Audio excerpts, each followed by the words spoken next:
Hello Toon fans, hope you're all doing class today.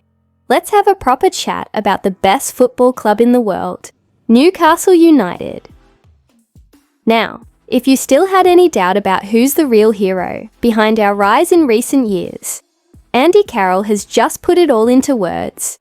Big Andy, a Geordie lad through and through, recently spoke out about Eddie Howe, and what he had to say should make every single one of us even prouder of our gaffer, Carroll, who played under Steve Bruce and shared a dressing room with lads like Callum Wilson, Joelinton, Longstaff and Lascelles, was buzzing after our Carabao Cup triumph over Liverpool at Wembley.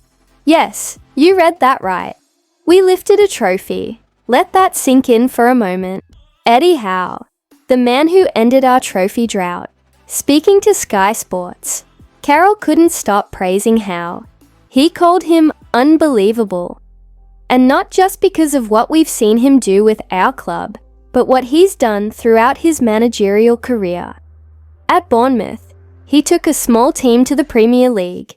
But what he's done at St James Park, that's something else. Carroll made it clear. Every time he chats with the lads still at the club, they've got nothing but praise for Eddie Howe. They love playing for him. They believe in his tactics. And above all, they respect the man behind the manager. You can tell by the way they fight on the pitch. That unity, that belief, that passion. It all comes from Howe. Now we've had some legends walk through our doors. Kevin Keegan, Sir Bobby Robson.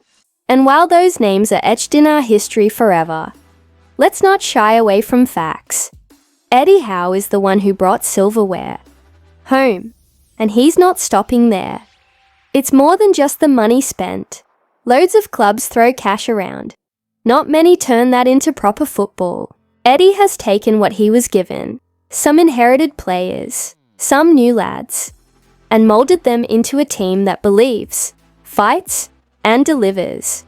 That's why many, including Carroll, say Howe deserves a statue at St James Park.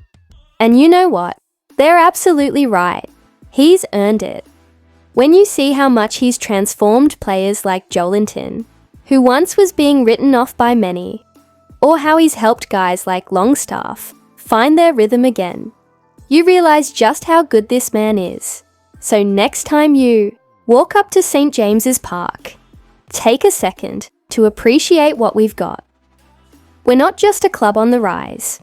We're led by one of the most respected, intelligent, and passionate managers in football.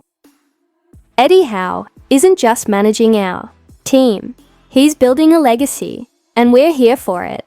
Now, not everything has been sunshine and silverware for our lads lately. Let's talk about Joelinton. Our powerhouse midfielder had a rough time during the international break with Brazil. And honestly, it's a shame, because we all know what he brings to the pitch when he pulls on that black and white shirt. After working hard to get recalled to the Brazil squad, Joelinton earned 2 more caps, but neither match went to plan. First up, Brazil scraped a win against Colombia, but Joelinton gave the ball away in a dangerous spot, which led to a goal. Luckily for him and the team, Vinicius Jr. pulled off some last-minute magic to save the result. Then came the clash with Argentina, and let's not sugarcoat it. Brazil got battered 4-1. It was a humbling night for a team that's won 5 World Cups. Joelinton started that game, but he wasn't at his best. The Brazilian press didn't hold back either. He was given a 3/10 in the ratings. Painful stuff. But here's the thing, lads. Joelinton wasn't the only one struggling. It was a poor performance across the board. Even Vinicius Jr., who's one of the top players in the world right now, came out after the game and said it straight. Everyone was very bad. Fair play to him for being honest.